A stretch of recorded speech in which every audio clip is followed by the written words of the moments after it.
40% जिलों में हिंदू खत्म हो गए। भारत में कुल 6000 तहसीलें हैं। 6000 तहसीलों में से 1500 तहसीलों में हिंदू खत्म हो गए। न वहां मठ बचे, न मंदिर बचे, न कथावाचक बचे, न आचार्य बचे, न मंडलेश्वर बचे, न महामंडलेश्वर बचे। ये मैं भारत के 6000 तहसीलों में से 1500 तहसीलों की बात कर रहा हूँ। भारत के बॉर्डर में कुल 300 तहसीलें हैं, उसमें से 300 की 300 की डेमोग्राफी बदल चुकी है। और जानते हैं डेमोग्राफी क्यों बदल रही है? क्योंकि दुनिया में सबसे ज्यादा बहन बेटियां भारत में गायब होती है। साल में 5 लाख बहन बेटियां गायब हो रही है और 5 लाख में से 1.5 लाख वापस मिलती है। 3.5 लाख का पता नहीं चलता। एक साल में 3.5 लाख, एक साल में 365 दिन होते हैं, यानी प्रतिदिन 1000 बेटियां गायब हो रही है। दुनिया में सबसे ज्यादा धर्मांतरण भारत में हो रहा है। 1500 परिवारों का प्रतिदिन धर्मांतरण हो रहा है। एक परिवार में 7 आदमी मान के चलिए तो प्रतिदिन 10,000 हिंदुओं का धर्मांतरण हो रहा है। 365 दिन में 40 लाख हिंदुओं का धर्मांतरण हो रहा है। दुनिया में सबसे ज्यादा घुसपैठिए भारत में है, संख्या है 5 करोड़। दुनिया में सबसे ज्यादा बच्चे पैदा हो रहे हैं, 90,000 बच्चे प्रतिदिन पैदा हो रहे हैं। साल के 3.25 करोड़ बच्चे पैदा हो रहे हैं। एक पंचवर्षीय योजना में 17 करोड़ बच्चे पैदा हो रहे हैं। ज्यादा हमें बताना नहीं, इस पंजाब में कितने ऐसे लोग हैं जिनके 5 से ज्यादा बच्चे हैं। जहां बुराई है किसी के क्या? और मैं आपको भारत के सबसे शिक्षित राज्य केरल में 18 से 20 बच्चों का परिवार दिखा सकता हूँ। मैं भारत की राजधानी दिल्ली में 10 से 20 बच्चों का सैकड़ों परिवार दिखा सकता हूँ।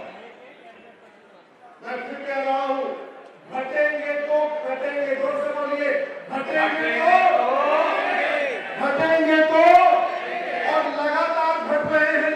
जिहाद के कारण, लैंड जिहाद के कारण, ड्रग्स जिहाद के कारण, घुसपैठ जिहाद के कारण, धर्मांतरण जिहाद के कारण और जनसंख्या जिहाद के कारण। एक विषय के साथ चर्चा ही नहीं हो रही है। साल में 1 लाख करोड़ की ड्रग हमारे युवा खाती है और इस समय आज की डेट में 10 करोड़ बच्चे नशेड़ी हो चुके हैं। ड्रग ले रहे, एमडी ले रहे, सुल्फा ले रहे, कोकीन ले रहे, अफीम ले रहे। ये इतना बड़ा, और ये आप लोग हमसे सोशल मीडिया के माध्यम से जुड़े हैं, नहीं जुड़े हो तो जुड़ जाइए। लेकिन ये बहुत आज पवित्र स्थान है। आज यहाँ पे संतों का महाकुंभ है। पिछले साल प्रयाग में जनता का महाकुंभ था, आज संतों का महाकुंभ है। मैं सभी संतजन से दंडवत करके, हाथ जोड़ के, बार बार हाथ जोड़ के आग्रह कर रहा हूँ, सनातन धर्म को बचाने के लिए कड़वा सच बोलना शुरू करिए, सच लिखना शुरू करिए, सच बोलना शुरू करिए, क्योंकि सच कभी नुकसानदायक नहीं होता और मीठा झूठ कभी फायदेमंद नहीं होता। इसलिए सच बोलिए। समस्याएं बहुत कुछ है। इस संविधान के दायरे में रह के, संविधान के दायरे में रह के सनातन धर्म को मजबूत किया जा सकता है। एक बात मैं कहना चाहूंगा, गुरुदेव, भारत के संविधान में कहीं मदरसा शब्द ही नहीं है।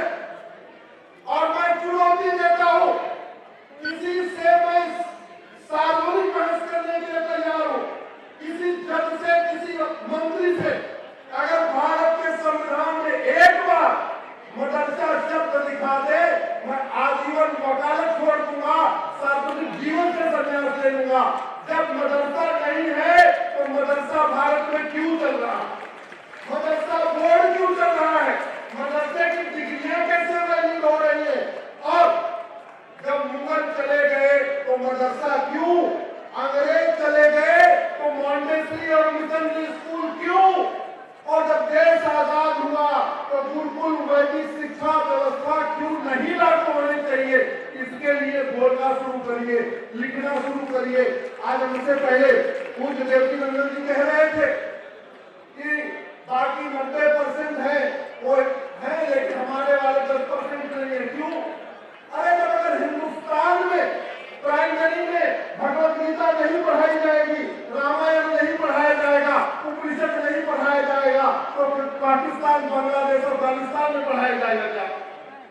कहने को बहुत कुछ है, लेकिन बहुत सारे संसद बैठे हुए हैं, सब लोग इंतजार कर रहे हैं। मैं और किसी का समय नहीं लेना चाहूंगा, बस आगे यही है, स्थितियां बहुत खतरनाक हो रही है। और कई बार तो लोग कहते हैं देश बहुत सुरक्षित है, और कैसे अपने आगे पीछे X category, Y category, Z category की सिक्योरिटी लेके कहते हैं देश बहुत सुरक्षित है। सच्चाई ये है, पहले अनपढ़ अनाड़ी गंवार आतंकवादी बनते थे, उसके बाद इलेक्ट्रीशियन, प्लम्बर, फिटर, मैकेनिक आतंकवादी बनने लगे। थोड़ा और प्रमोशन हुआ तो लेखपाल, पटवारी, होमगार्ड, हवलदार आतंकवादी बनने लगे, और अब डॉक्टर, इंजीनियर, प्रोफेसर आतंकवादी बन रहे। मैं आप लोगों के सामने अपनी बात खत्म कर रहा हूं। अभी संसद का सत्र शुरू होने वाला है, संसद में कैंटीन चलती है। अगर संसद में कैंटीन का खाना बनाने वाला अगर भटक गया, अगर उसने संसद की कैंटीन में जहर मिला दिया तो क्या होगा? अगर बस का ड्राइवर भटक गया तो क्या होगा? रेलवे का स्टेशन मास्टर भटक गया तब क्या होगा? जहाज का पायलट अगर भटक गया तब क्या होगा? ट्रेन चलाने वाला ड्राइवर भटक गया तब क्या होगा? अगर फिजिशियन, सर्जन, गायनोलॉजिस्ट, किडनी के एक्सपर्ट, प्रोफेसर भटक सकते हैं तो क्या रेलवे का ड्राइवर, पायलट, बस का ड्राइवर भटक नहीं सकते क्या? समाधान है, भारत में वैदिक शिक्षा व्यवस्था लागू हो। जब मुगल गए